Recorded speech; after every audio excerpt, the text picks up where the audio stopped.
So I tend to keep stuff like this separate from this channel. I have a second channel where I talk about things like, anywhere from like some silly reaction video to talking about mental health, to talking about how I quit smoking or any bad habit that I had. Subjects that aren't skateboarding. Sometimes more serious, sometimes pretty lighthearted, sometimes testing beverages and doing reviews. Random stuff.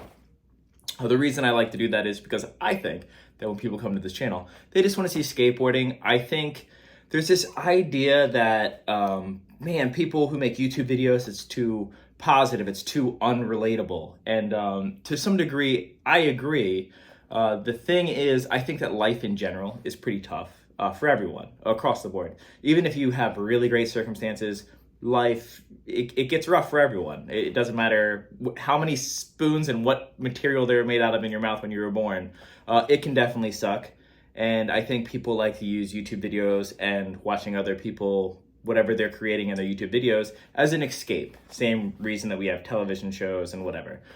So I like the idea of having two separate categories of sort of like a more realistic, more gritty, like, hey, this is like life. And then like hey, like I'm just skating with friends. In my skating with friends video, I like it maybe for someone to watch it and motivate them to go skate or feel like they're skating with their friends or maybe learn something or just like zone out and just like have skateboarding in the background or whatever. I know I definitely do that with chess videos. Sometimes I'm not paying complete attention and it's definitely something you'd want to. But yeah, it's just how it is. But this, I just decided to put it on this channel. I don't know, it's just something that I felt like I wanted to do, and here I am doing it. I do think it's kind of interesting that the scape of the YouTube skateboarding world, and I'm sure you've noticed this, it's gotten this really weird serious tone with like John Hill's sort of, he's like, I'm taking a break from, doing YouTube videos and I want to focus on my other stuff. And then I just saw that Garrett just posted a video where he's like talking about like that he's not having a midlife crisis, but it's sort of a midlife crisis. He's just trying to figure out what he wants to do.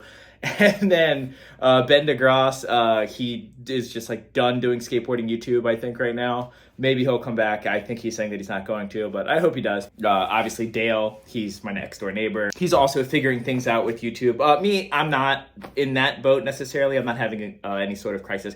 I will keep making skateboarding YouTube videos for as long as it's fun, and it seems like it's going to be fun for a very long time. This is just something I wanted to talk about, and if you like this sort of stuff, second channel has a lot more stuff like this, link in the description. And I do really want to keep posting more on there. It's just when I'm posting 7 days a week, which I should probably chop down to like 6 or 5 days a week, it's just really hard to do like 8 videos a week or 9 videos a week. So that's why that is. But yeah, so this is what we're going to talk about. And this is the reason we're going to talk about it. So I have this hospital bracelet because I just came back from the hospital. I woke up in the middle of the night with a very intense pain on my lower left side, and anything that happens on the left side of my body that is unusual or strange feeling is really scary for me because I have a heart condition. I've talked about that in some other videos, blah, blah, blah. Pretty scary. So whenever it's seemingly severe, I tried to wait it out for about 25 minutes, and since it kept getting worse, I was like, okay, I guess I better go to the hospital. And I go to the hospital, and after maybe like an hour and a half there, the pain sort of subsided on their own. And they told me that it just seems like I have another severe kidney stone, which can suck. They have taken me out for up to like 5 months. Before I started my YouTube channel, there was a point where I couldn't skate for like 5 months because my kidney stone was so intense, and the surgeries take a while to schedule out. But the waking up in the middle of the night with that sort of fear and just the idea of, not that I'm like, and I'm not particularly one who's scared of death, but like the idea of something serious like that happening definitely conjures feelings of this subject. Though I do personally think that like, if I'm not like speaking in existence, but if I die, I'm sick. Like I feel like Heath Kirchart walked away from skating on top. If I walk away from life, like mediocrely skating with my friends filming me with a cell phone for a living and basically not working at all. Love editing, love skating with my friends. I get mad at skating and stuff like that sometimes, but like that's also all in love in this weird way. Best life ever, regardless of a lot of the crappy crap that's happened. Just getting this right here, the not waking up stressed out thing, whoo, wouldn't trade it for $1 million. So this all comes back to this. In the beginning of the year, I took off like 3 months of YouTube, which is the first time I've taken a break from YouTube in the almost 3 years that I've been doing it now.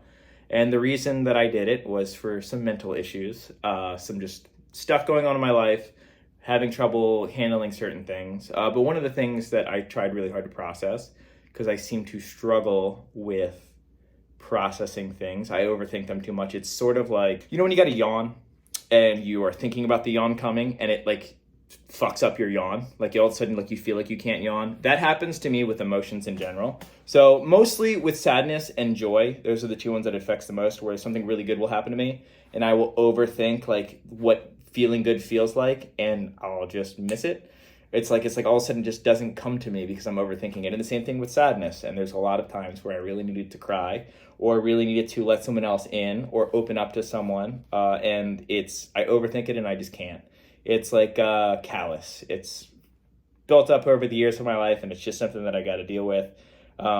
So yeah, I've got, therapist and I've talked to some psychiatrists and all that stuff. That's all great. But this is a pretty intense year, even though my brother passed 4 years ago, because my brother was 4 years older than me and he passed away right before his birthday.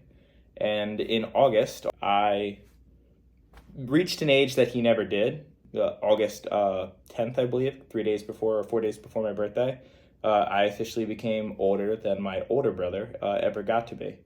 And it's really intense to realize how young someone older than you was. Because I've always thought of my brother as like, he's my older brother by like a decent margin. And 4 years is huge when you're, in your teens, or even like when I'm like 8 and he's fucking 12. Like that's insane. That's a huge gap. But like even later in life, like just seeing like the way he was aging and like, getting gray hairs before me and stuff like that, he always seemed so far off in the distance. Now that I'm 36, older than he ever got to be, he never saw 36, I realized how insanely young he was.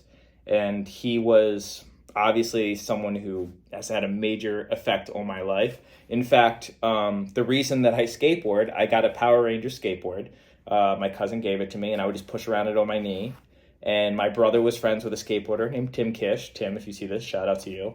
You have one of the biggest impacts on my life as well. But he's my brother's best friend. And he just randomly decided out of nowhere to take me across the street to a basketball court. He showed me how to ollie, just took the time for no reason. It was like, hey, I'm just going to show you how to ollie.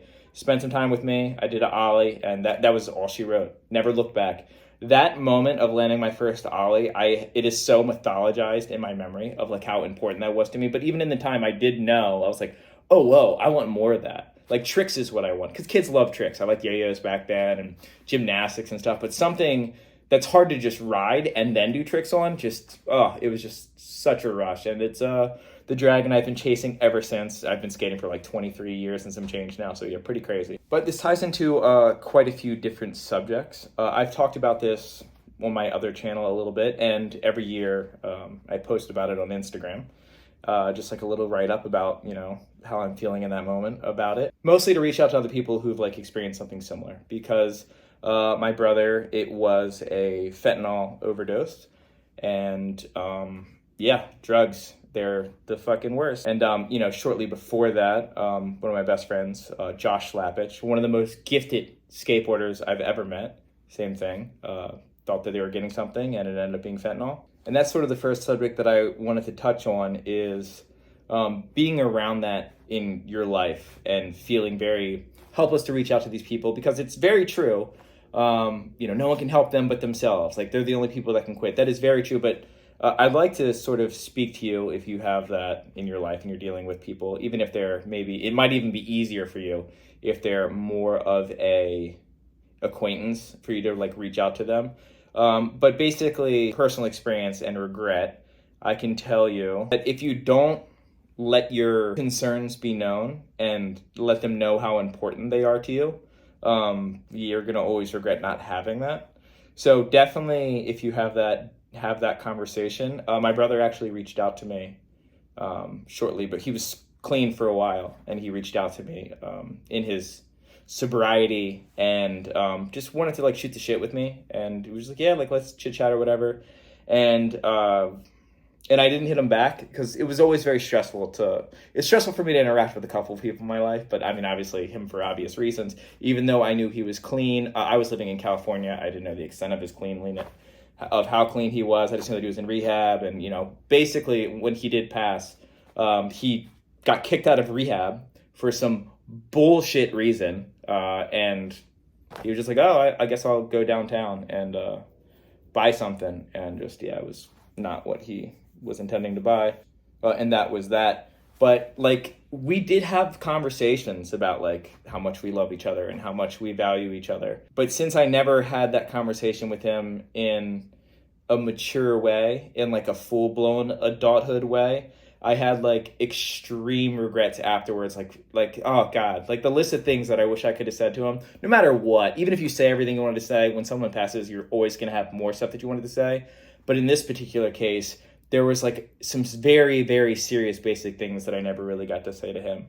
And since we did become, because growing up, a lot of conflict going on in the house, and between him and me, he beat me up a lot, which is, it's what older brothers do. But I think ours got kind of gnarly, or at least more gnarly than your average brother, whatever. So we didn't talk for a long time. And, when my parents separated, we went our separate ways. He went off and got into what he got into. But luckily, out of nowhere I think it was my early 20s, he called me just out of nowhere, and he was just like, hey, like, I just want you to know that, like, you're my brother and I love you, and that nothing will ever change that. Like, whatever our past is, doesn't matter. Like, I'm not just saying this, like, I have this feeling of, like, true love for you, and, I want, the best for you. And then from that point, we actually had, like, a reconnection. I needed work, and he did hardwood floors, and I ended up working with my brother for a little bit until he got a little too reckless and ended up not being able to do the job anymore, which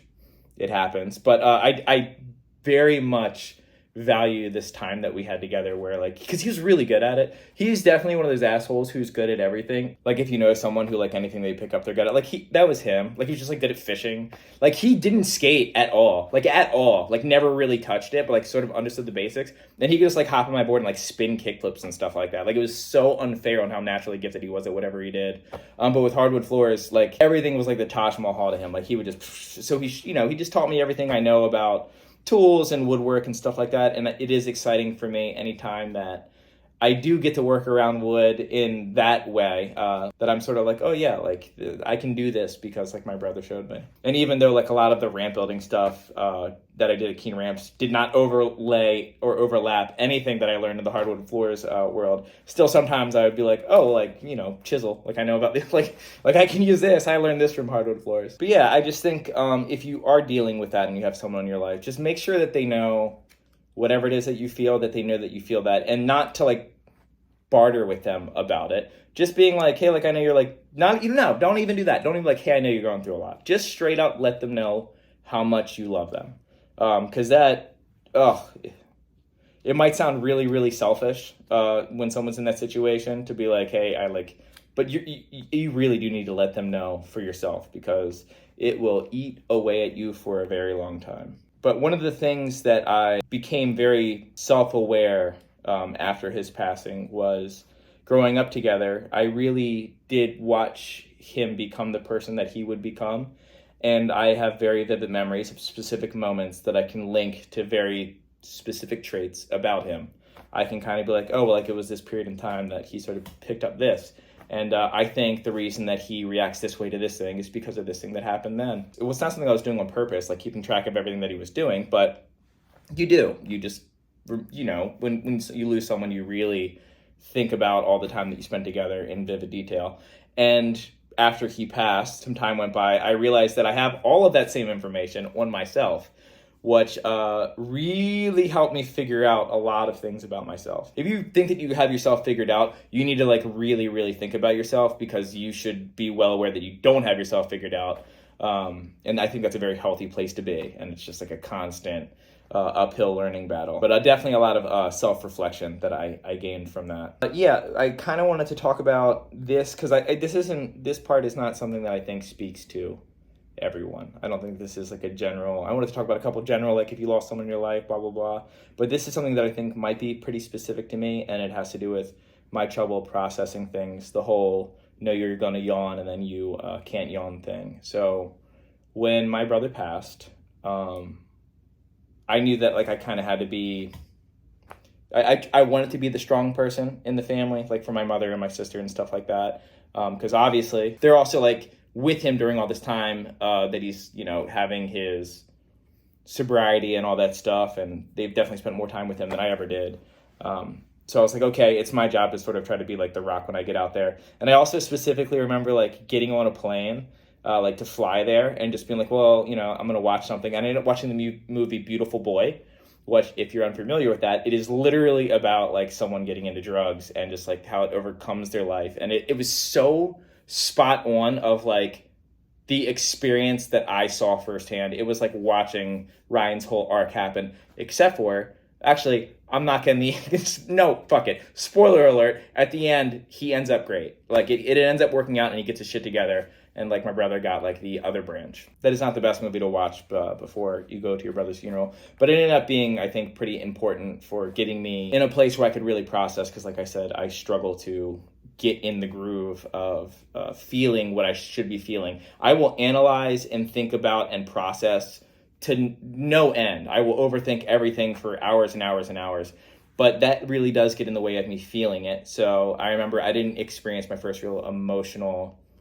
collapse, I want to say, until like I got up on the microphone and was trying to speak about my brother, which was, you know, that's what happens. That's the first time. And then after that, it was a couple more months until I had another chance to really dive into how I felt about losing him. It was really like pulling teeth, and I know a whole lot about what really getting your teeth pulled feels like. So it's rough.